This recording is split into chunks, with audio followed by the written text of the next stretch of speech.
Episode 6 की starting में हम पास्ट का सीन देखते हैं जहाँ सभी लोग विल को नो टैलेंट कहकर चिढ़ा रहे होते हैं। तब सियोन यहाँ सोचता है कि वो शुरू से ही नाउम्मीद था और इसे इस तरह देखना बहुत ही ज्यादा अजीब लगता था, तो इसलिए मैंने सोचा कि मैं उसकी तकलीफ को थोड़ा कम करूंगा, जिसके लिए मैंने उसे मेरा साथी बनने के लिए कहा ताकि उसे बुरा ना लगे। पर उसने मुझे इग्नोर कर दिया और मुझे खुद से दूर रहने के लिए कहा। उसने मुझे हमेशा इग्नोर करा, तो तब से मैंने उससे नफरत की है। तो हम यहाँ देखते हैं कि सियोन विल पर हमला कर रहा होता है और विल उसके हमलों से बच रहा होता है। तब विल उसके हमलों को काटना चालू कर देता है, पर वो फिर भी सीरियस होकर सियोन के साथ नहीं लड़ता। तब सियोन कहता है कि क्या तुम इसी तरह इधर उधर कूदते रहोगे? क्या तुम यहाँ पर बस बचने आए हो? आओ मेरी तरफ और मुझसे लड़ो। तभी विल कहता है कि मैं ऐसा बिल्कुल नहीं करूंगा, क्योंकि हम लोग सेम टीम में हैं और वैसे भी मुझे मिस्टर डोनाल्ड और बाकी सबके साथ किया हुआ प्रॉमिस निभाना है, तो हम इस टाइम नहीं लड़ सकते। अपनी बकवास बंद करो, अगर तुम अभी नहीं लड़ोगे तो मैं तुम्हें जला डालूंगा। और ये कहकर विल पर फिर से हमला कर देता है। तब विल उसके हमले से बचकर सोचता है क्या इसके साथ लड़ना ही मेरी आखिरी चॉइस रह गई है। तब यहाँ पे माइक कहता है आखिरकार यहाँ पे चल के आ रहा है। स्क्वाड 6 पहले तो बहुत ही ज्यादा आगे बढ़ रही थी, पर अब टीममेट विल और सियोन आपस में ही लड़ने लग गए। आखिरकार इस सिचुएशन में आपको क्या लग रहा है प्रोफेसर एडवर्ड? आप बताइए क्या हो सकता है? तब प्रोफेसर कहते हैं चाहे रीजन जो कुछ भी हो, पर टीममेट को आपस में लड़ना नहीं चाहिए। और अगर हम क्राउन अटैक के कोड प्रिंसिपल को कंसिडर करें तो टावर स्क्वाड को पहले से ही पता है कि ये चीज कितनी गलत है। ये तो सच में बहुत ही बुरा है। तब माइक अपने मन में सोचता है ये तो ये सब कुछ कहते हुए बहुत ही ज्यादा खुश नजर आ रहे हैं। तब यहाँ सभी लोग सियोन की इस हरकत को देखकर उस पर डाउट करने लगते हैं। तब एक पर्सन कहता है कि आखिरकार सियोन कर क्या रहा है? मैंने कभी भी टीममेट्स को ऐसे लड़ते हुए नहीं देखा। तब यहाँ किकी रोस्टी की तरफ देखने लगती है। तब रोस्टी कहता है मुझे भी उसकी चिंता हो रही है, पता नहीं अब आगे क्या होगा। तब आयरिस कहती है मैं यहाँ पे बैठ सकती हूँ? तुम आयरिस हो ना? आपने सही कहा, आपसे मिलकर बहुत खुशी हुई। सीनियर रोस्टी तो क्या मैं आपके साथ बैठ सकती हूँ?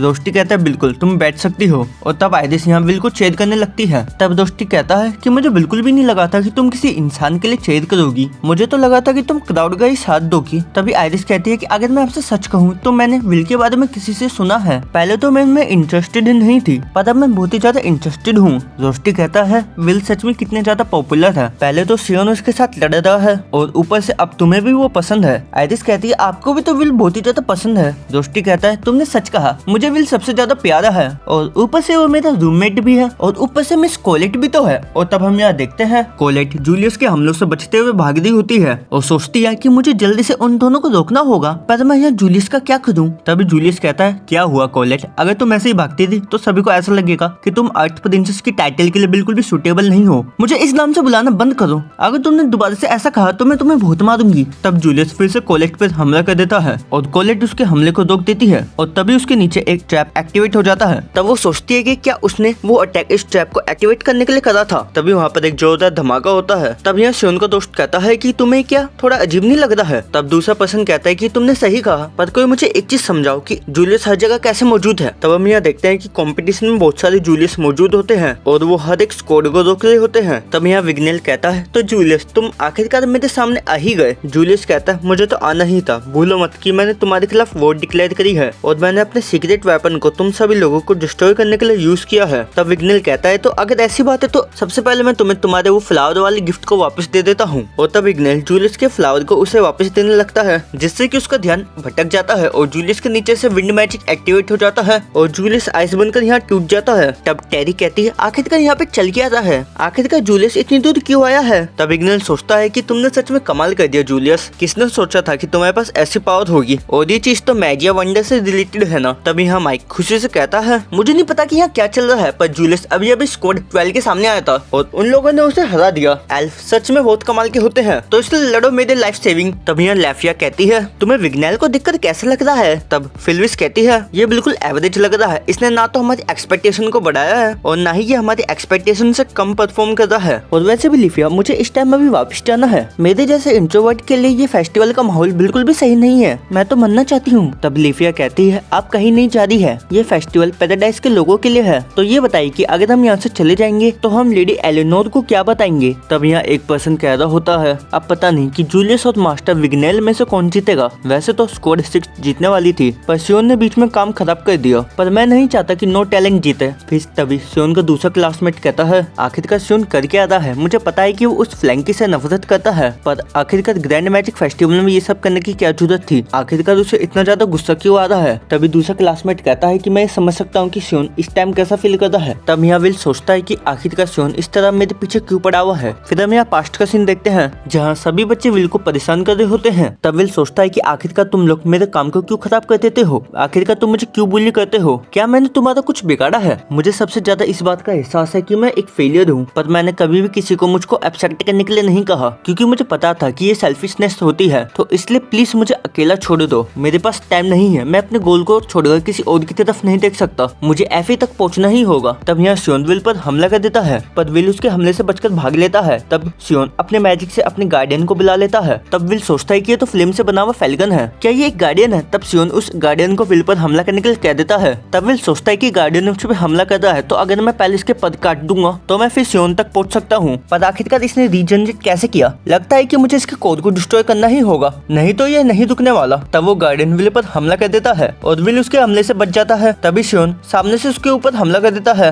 तब विल अपने गॉन्टलेट की मदद से उस हमले को रोक देता है और सोचता है कि गार्डियन वैसे खुद को बचाने के लिए और मंत्रों को पढ़ने के लिए साथ में टाइम निकालने के लिए यूज किए जाते हैं, पर यहाँ तो मुझ पे हर डायरेक्शन से हमला हो रहा है। तब यहाँ उस गार्डियन को देखकर सभी लोग हैरान हो चुके होते हैं और प्रोफेसर एडवर्ड कहते हैं सियोन ने तो स्टूडेंट लेवल को सरपास कर दिया है। तब फायर फैक्शन का स्क्वाड रोज कहता है ये एक हाई लेवल फायर स्पेल को यूज कर रहा है और ऊपर से इसने एक गार्डियन को भी बुला लिया है। किसने सोचा था कि ये खुद एक इतने प्रिसाइज मैजिक को यूज कर सकता है, आखिरकार ये स्टूडेंट है कौन। तब उसका साथी कहता है ये सियोन अल्स्टर है, जो कि house Ulster master of flame magic का बेटा है। वॉचर्स के अकॉर्डिंग इसके पास पोटेंशियल है, पर ये बाकी टॉप 3 से नीचे है, तो पक्का इसका इस तरह अपनी पावर को यूज करने की कोई ना कोई एक प्रेरणा है। जब हम सोचते हैं कि स्टूडेंट अभी अभी अंडों से निकले हैं, तब कोई ना कोई ऐसा जरूर आता है जो एकदम से बाज बन जाता है। ग्रैंड मैजिक फेस्टिवल सच में बहुत ही ज्यादा यूजफुल है, जल्दी से इसके बारे में लॉर्ड कैरियट को बताओ और उन्हें कहना कि इस बार हमें बहुत ही अच्छा कैंडिडेट मिला है। तब विल यहाँ सोचता है कि सियोन पहले से बहुत ही ज्यादा ताकतवर हो चुका है। तब सियोन कहता है क्या तुम इतना ही कर सकते हो, जब तुम इविल सेंटिनल से लड़े थे तब तुम इससे ज्यादा अच्छे थे। तब विल कहता है कि मुझे समझ नहीं आ रहा सियोन, तुम आखिरकार ये क्यों कर रहे हो, हमारे पास लड़ने का कोई रीजन नहीं है। तब सियोन कहता है क्या तुम सच में ये कह रहे हो, तुमने इतनी ज्यादा बेइज्जती सही है, मैंने इतनी बार तुम्हारे सबके सामने मजाक उड़ाया है, पर फिर भी तुम मुझसे ये कहना चाहते हो कि तुम मुझसे नफरत नहीं करते। तब विल कहता है कि मुझे तुमसे नफरत है और मुझे इस टाइम बहुत ही ज्यादा गुस्सा आ रहा है, मैं तो भूल भी चुका हूँ कि मैंने आखिरकार कितनी बार तुमसे बदला लेने के बारे में सोचा है, पर इस बार मुझे जूलियस को हराना है, तो अभी मेरे पास तुमसे लड़ने का टाइम नहीं है। सियोन कहता है कि क्या तुम मजाक कर रहे हो, तुम्हें देखकर मुझे इतना गुस्सा आता है कि मैं खुद को रोक नहीं पाता, तुम एक नो टैलेंट और फिर भी कभी हार नहीं मानते, और इसी बात से मुझे और भी ज्यादा गुस्सा आता है। पर आखिरकार क्यों तुम मुझे छोड़कर हमेशा दूसरों की तरफ देखते रहते हो, मुझे इस तरह इग्नोर करना बंद करो, मेरी तरफ देखो। मुझे नहीं पता कि तुम्हारी सिचुएशन क्या है, पर अगर तुमने मुझसे ऐसी कोई और चीज कही तो मैं तुम्हें यही मार डालूंगा। अब विल यहाँ अपने मन में सोचता है कि तो सियोन तुम मेरे बारे में ऐसा सोचते हो, मैंने तुम्हें कभी भी खुद को एक्सेप्ट करने के लिए नहीं कहा, क्योंकि मुझे पता था कि वो एक सेल्फिशनेस होगी, पर अगर मैं सच कहूँ तो मैं दिल से चाहता था कि तुम मुझे एक्सेप्ट कर लो। तो इसलिए सियोन अगर तुम कह रहे हो कि तुम मुझे एक्नॉलेज करोगे तो मुझे तुम्हारे सामने अपनी पूरी ताकत के साथ लड़ना होगा। और तब विल यहाँ लड़ने के लिए तैयार हो जाता है। सियोन कहता है तो आखिरकार तुमने मुझ पर नजर डाल ही ली। तब सियोन अपने हमले के लिए चैंटिंग करने लगता है और विल यहाँ मन में कहता है कि अगर मैं आगे बढ़ा तो मुझे गार्डियन रोक देगा, तो इसलिए मुझे उसके अटैक के अकॉर्डिंग सही टाइमिंग पे हमला करना होगा। और तब सियोन गार्डियन और बहुत सारे मैजिक स्पेल का यूज करके विल पर हमला कर देता है और यहाँ विल उसके हमले से बचते हुए गार्डियन के कोड को काट देता है और फुल स्पीड से सियोन की तरफ बढ़ने लगता है। तब सियोन कहता है कि अभी ये खत्म नहीं हुआ है, और तभी विल और सियोन के टकराने से पहले कोलेट उन्हें रोक देती है और यहाँ कोलेट की बहुत बुरी हालत हो चुकी होती है। तब सियोन कहता है कि आखिरकार जूलियस कहाँ गया। कोलेट बताती है कि मैंने उसे लात मारी और वो अचानक से गायब हो गया। तब सियोन कहता है रुको कोलेट, क्या तुमने अपनी हालत देखी है, क्या एक नोबल फैमिली की लड़की को इस तरह खुद को ऐसे रखना चाहिए। तब कोलेट कहती है ये सब कुछ तुम्हारी गलती है, आखिरकार तुम क्यों लड़ रहे थे। तो विल अब आगे बढ़ो और तुम्हें जूलियस के साथ अपने स्कोर को सेटल भी करना है ना, और तुम यहाँ की चिंता मत करो, मैं यहाँ पे सब कुछ संभाल लूंगी। तब सियोन कहता है कि क्या तुम मजाक कर रही हो कोलेट, मैं किसी को भी अपने और विल के बीच में आने नहीं दूंगा, चाहे वो तुम ही क्यों ना हो। तभी कोलेट कहती है बीच में मैं नहीं तुम आए हो, टावर के सामने विल का अच्छा दिखने का यही चांस था। तब विल कोलेट को क्लोट बना देता है और उसे थैंक यू कहता है, जिससे कोलेट शर्मा जाती है और तब विल यहाँ से जाने लगता है और सियोन उसे रोकने लगता है। तब विल कहता है माफ करना सियोन, पर हम अगली बार जरूर लड़ेंगे। सियोन कहता है क्या तुम मुझसे मजाक कर रहे हो, तुम मुझसे अभी लड़ो। और यहाँ माइक कहता है तो अब सारी मुश्किलों का सामना करने के बाद चलो देखते हैं कि अब स्टेडियम में कौन पहुंचता है सबसे पहले। तब हम देखते हैं कि जूलियस और उसकी स्क्वाड स्टेडियम के अंदर पहुंच जाती है और यहाँ विल भागते हुए स्टेडियम की तरफ बढ़ रहा होता है। तब माइक कहता है तो अब जूलियस को रोकने के लिए कोई भी नहीं है, तो इसका मतलब ये क्राउन जूलियस का है। और तभी हम देखते हैं कि विल स्टेडियम के ऊपर से कूदकर स्टेडियम के अंदर आ जाता है और कहता है जूलियस अब मैं तुम्हें चैलेंज कर रहा हूँ। और तब जूलियस हंसने लगता है। यहीं पर ये एपिसोड एंड हो जाता है। और अगर वीडियो यहाँ तक देख रहे हो तो कमेंट में सुबह राशि जरूर लिख के जाना। सुबह राशि की स्पेलिंग नहीं आती तो स्क्रीन स्क्रीन पर देख ही सकते हो। और अगली वीडियो तक के लिए सायोनारा।